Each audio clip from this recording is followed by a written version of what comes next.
What do you mean? You spent what on renovations? My voice shook as I stared across the table at my father, Paul. $25,000, he said casually, leaning back in his chair. You wouldn't believe how much better the place looks. Really, Liv, you should be proud of yourself. I froze, gripping the edge of the table as his words sank in.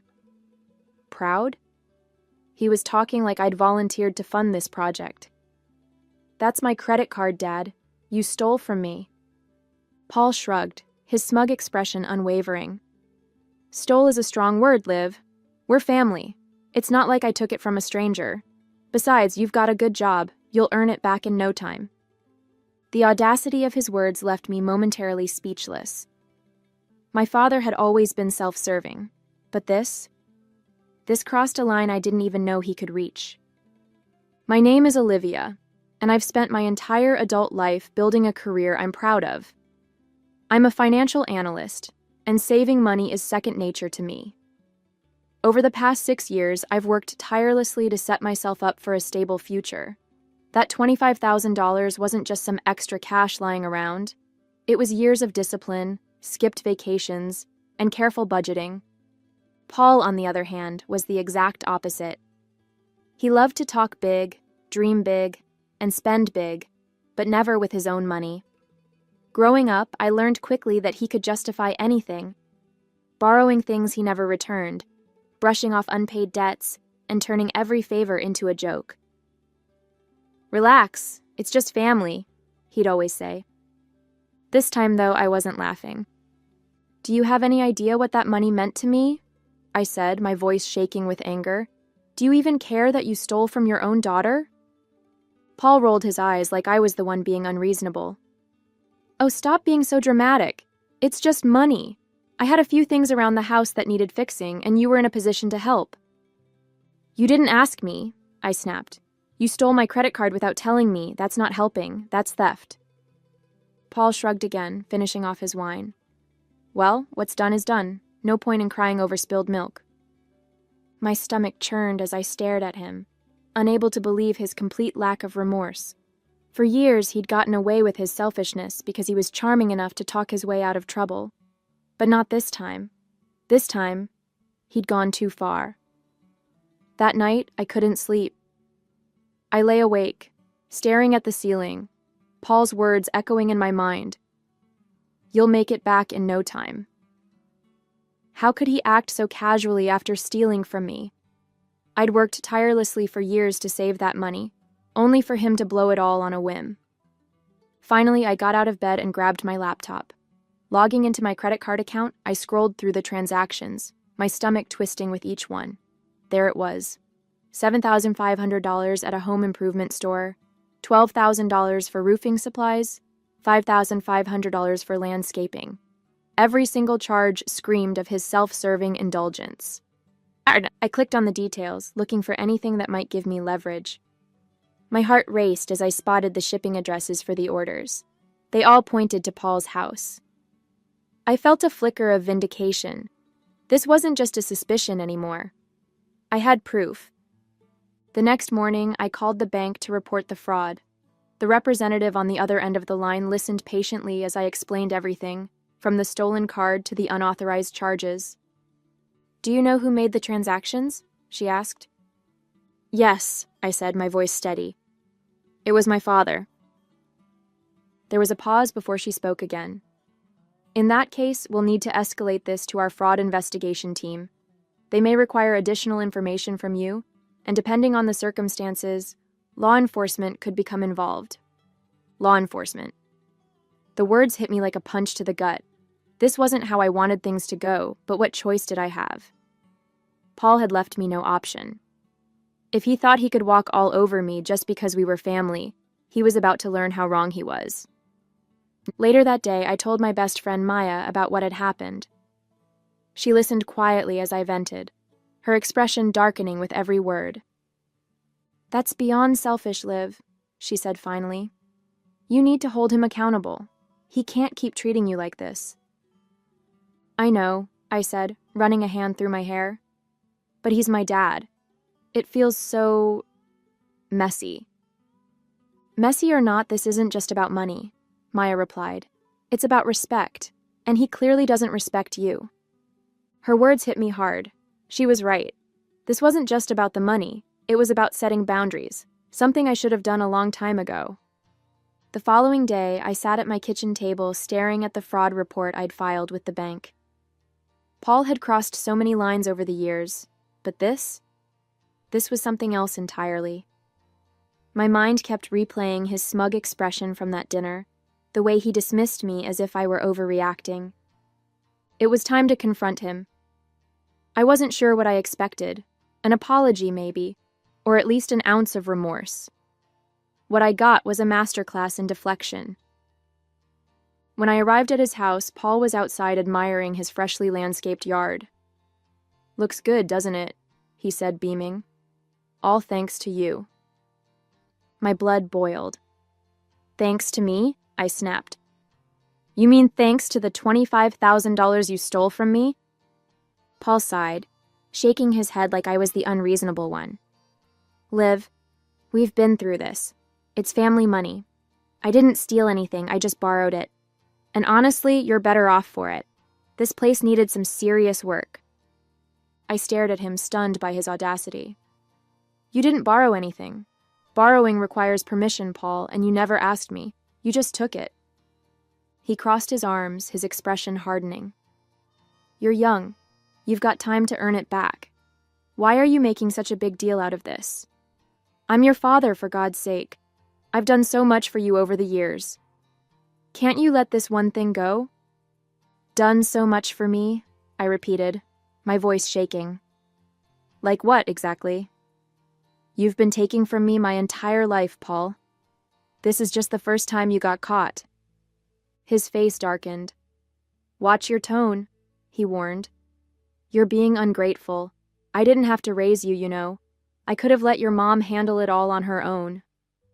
The words cut deep, but I refused to let him see me flinch. "Ungrateful? I'm the one who's had to clean up after your mistakes for years. I've forgiven you for so much, but this is too far." For the first time, Paul looked uneasy. "What are you saying, Liv? Are you really going to take this outside the family?" "I already did," I said firmly. "The fraud investigation is underway. The bank is involved. And if you think I'm going to back down, you don't know me as well as you think." The call from the bank's fraud team came early the next morning. I sat at my kitchen table, coffee in hand, as the investigator, Mr. Bennett, outlined the next steps. "We've reviewed the charges and the details you provided," he said. "Since the shipping addresses match your father's home, it's clear the transactions were unauthorized. We'll need a formal statement from you, and we'll likely escalate this to local authorities for further investigation." Hearing the words "local authorities" sent a wave of nerves through me. "Does that mean he could face charges?" I asked cautiously. "Yes," Mr. Bennett replied matter-of-factly. "It's theft. Plain and simple. The amount involved makes it a serious offense. It's up to the police to determine the exact course of action, but I'd recommend preparing yourself for that possibility." I thanked him and hung up, my hands trembling. This was really happening. For years, Paul had treated boundaries as suggestions, his charm and audacity allowing him to skate by without consequences. But now, his actions were catching up to him. I called Maya immediately to tell her what was happening. "He's going to lose it when the police get involved," I said, pacing the living room. "What if it ruins our relationship forever?" Maya didn't mince words. "Liv, what relationship? He's been walking all over you for years, and every time you let it slide, he just pushes further. This isn't about ruining anything, it's about protecting yourself." Her words hit me like a slap. She was right. I'd spent so much of my life trying to keep the peace, afraid to rock the boat, that I hadn't noticed how much of myself I'd sacrificed in the process. "I don't want to feel like this anymore," I admitted, my voice breaking. "Every time I stand up for myself, I feel like I'm the bad guy." "You're not the bad guy," Maya said firmly. "You're the one person holding him accountable. That takes courage, Liv. Don't let him make you feel otherwise." Her words stuck with me as I sat back down and stared at the fraud report on my laptop. This wasn't just about the money. It was about drawing a line in the sand. Paul needed to learn that actions have consequences, and if the only way to teach him that was through a fraud investigation, so be it. I picked up my phone and dialed Mr. Bennett back. "I'll file the statement today," I said. The fallout came faster than I expected. That evening, as I sat down to dinner, my phone lit up with Paul's name. I hesitated before answering, knowing full well this wouldn't be a pleasant conversation. "Olivia," he started, his voice sharp, "I just got off the phone with the bank. Are you serious about this? You actually filed a fraud report against me?" "Yes, Paul," I said firmly. "I did. You stole $25,000 from me. What did you think was going to happen?" His tone turned defensive. "I didn't steal it. I told you, it's family money. I was going to pay you back eventually, but now you've gone and made it a federal case. Do you have any idea what kind of trouble this could cause me?" "I didn't make this a federal case," I replied, my voice steady. "You did that the moment you took my credit card without permission. Actions have consequences, Paul." There was a long pause before he spoke again, his voice low and threatening. "You're being ridiculous. You're blowing this out of proportion just to prove a point. What's next? Are you going to drag me to court too?" "If that's what it takes," I shot back. "You've spent years walking all over me, treating my boundaries like they don't exist. This isn't about proving a point. It's about protecting myself." "You're unbelievable," he hissed. "After everything I've done for you, this is how you repay me?" I laughed bitterly. "Done for me? Like what, Paul? Taking credit for everything I've worked for? Borrowing money you never paid back? Or maybe it was the time you left me to clean up your messes while you ran off and pretended nothing happened." The line went silent for a moment. Then in a voice colder than I'd ever heard, he said, "You're going to regret this, Olivia." He hung up before I could respond, leaving me shaking with a mix of anger and fear. This was exactly why I'd spent so many years avoiding conflict with Paul, because every time I stood my ground, he found a way to make me feel like the villain. Later, I called Maya to vent. "He actually said I'll regret this," I told her, my voice tight with frustration. "Let him stew," she said firmly. "He's just mad he's finally being held accountable. Don't let him scare you into backing down." Her words were comforting, but the unease lingered. I wasn't backing down, but I knew this wasn't over, not by a long shot. 2 days later, the call I'd been dreading came. It wasn't from Paul this time, it was from my mom. The moment I answered, her voice came through, sharp and exasperated. "Olivia, what are you doing? Your father just called me in a panic. He said you're trying to ruin his life." I took a deep breath, already bracing for the guilt trip I knew was coming.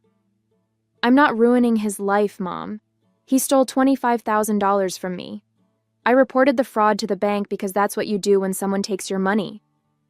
"He's your father," she snapped, as though that was all the explanation needed. "And I'm his daughter," I said, struggling to keep my voice calm.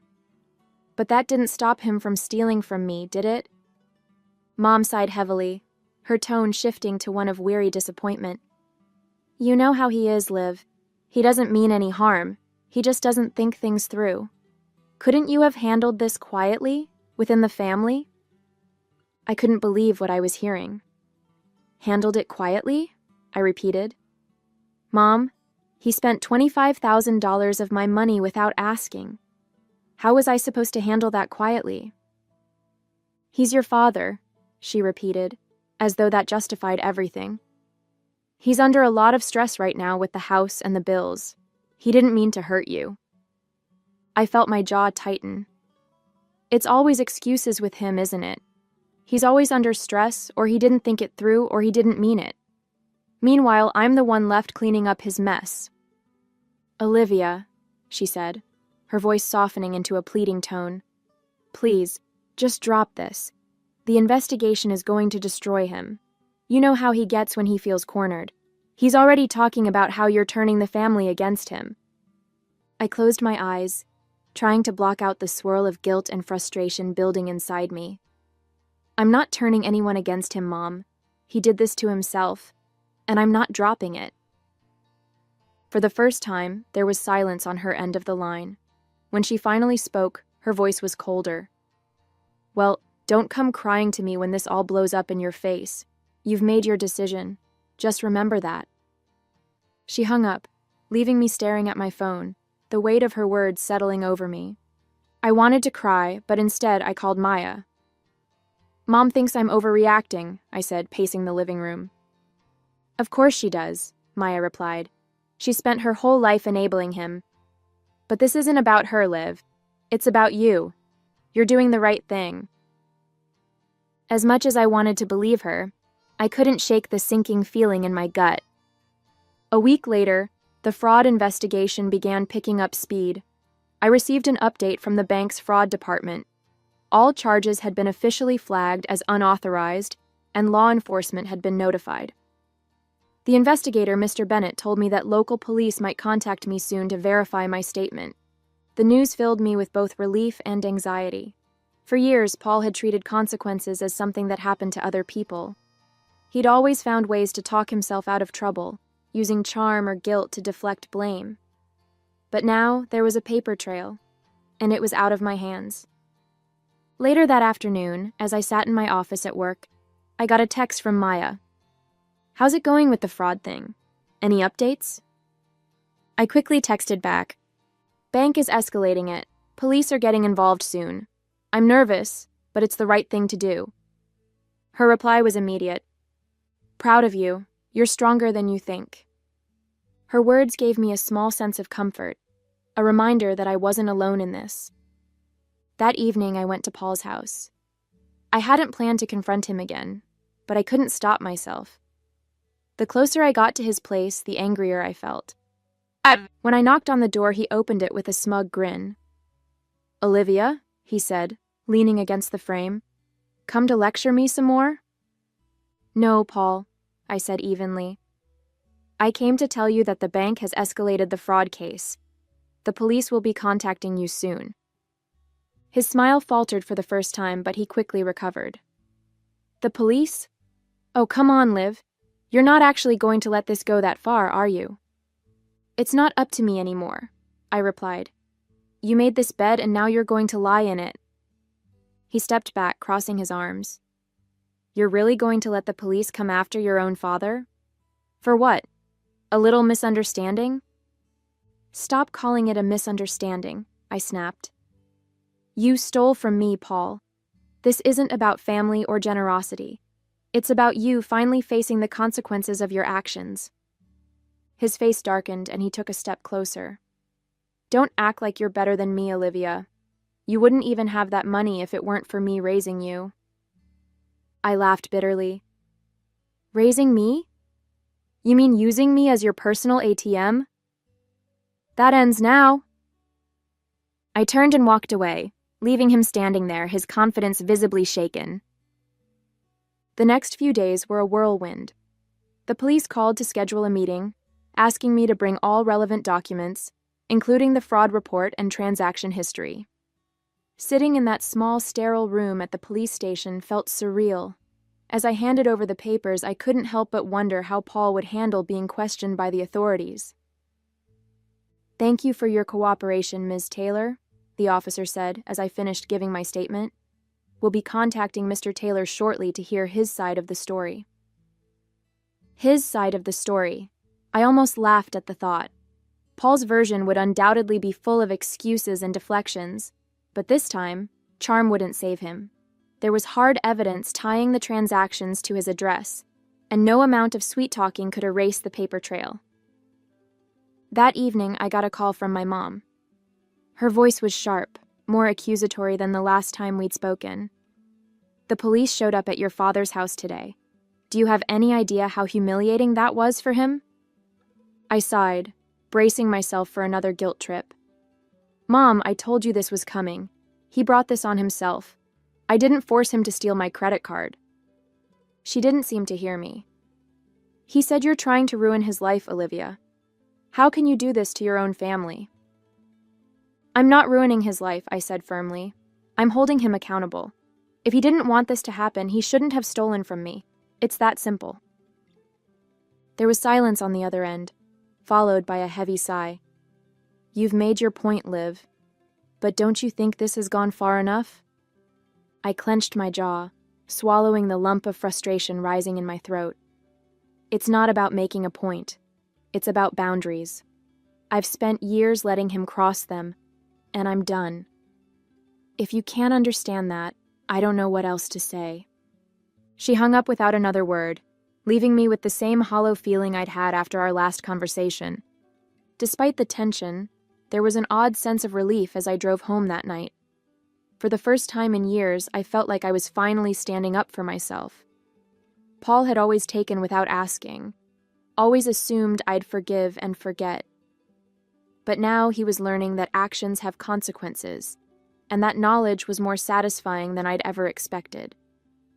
The fallout from the investigation hit Paul harder than I expected. The police made it clear that the evidence against him was solid. Unauthorized transactions, shipping addresses linked to his home, and the fraud report I'd filed with the bank. He couldn't wiggle out of this one, no matter how much charm or excuses he threw around. When I heard he'd been officially charged with theft, I felt an overwhelming mix of emotions. There was relief. Finally, someone was holding him accountable. But there was also sadness. As much as I wanted him to face the consequences of his actions, it was still hard to see my own father brought so low. Mom called me again the night I heard about the charges. This time, her tone was subdued. "Your father's a mess, Liv," she said, her voice trembling. "He's scared. He doesn't know what to do." I took a deep breath, steadying myself. "Maybe he should have thought about that before he stole from me," I said calmly. "You really won't help him?" she asked, almost pleading. "You're his daughter." "And he's my father," I replied. "But that didn't stop him from stealing from me, did it? He's not the victim here, Mom. I'm done letting him play that card." For the first time, she didn't argue. There was a long silence before she finally said, "I just hope you're doing okay through all this." Her words caught me off guard. I wasn't used to her checking in on me. It was usually about smoothing things over for Paul. "I'm fine," I said after a moment. "Actually, I'm better than fine. For the first time in a long time, I feel like I'm in control of my life again." After we hung up, I sat on the couch and let the weight of it all sink in. This wasn't just about the $25,000 or the fraud report. It was about finally standing up for myself, drawing a line that couldn't be crossed again.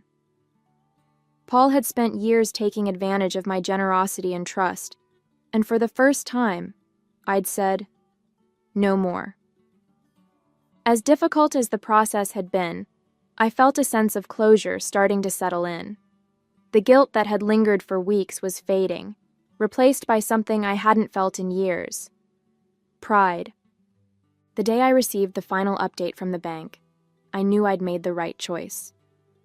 They confirmed that the fraudulent charges had been reversed and the funds restored to my account. For the first time in weeks, I felt the knot in my chest loosen. I'd done it. I'd stood up to Paul, navigated the fallout with my family, and reclaimed what was mine. The old me might have let it slide, rationalizing that it wasn't worth the trouble.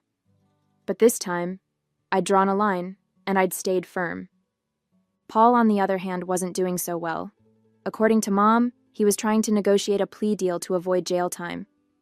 "He's devastated," she told me on our last call. "But I think he finally understands how much he hurt you." I wasn't so sure about that. Paul had always been good at playing the victim when it suited him, but whether or not he truly understood didn't matter to me anymore. This wasn't about him. It was about me. Over the next few weeks, I started to feel a new sense of clarity.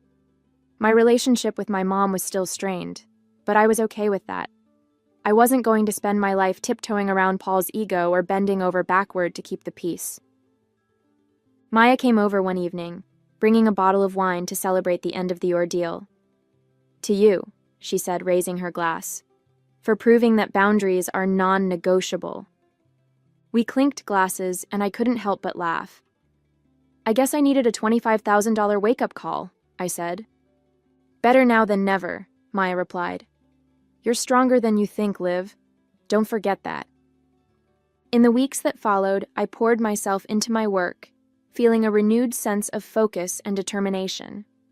My savings account was intact again, and I'd learned a lesson that would stick with me for the rest of my life. Trust is earned, not given freely, even when it comes to family. As for Paul, I didn't know what the future held for our relationship, but for the first time, I wasn't afraid to keep my distance. I wasn't afraid to say no. I'd taken back control of my life, and that was worth more than any amount of money.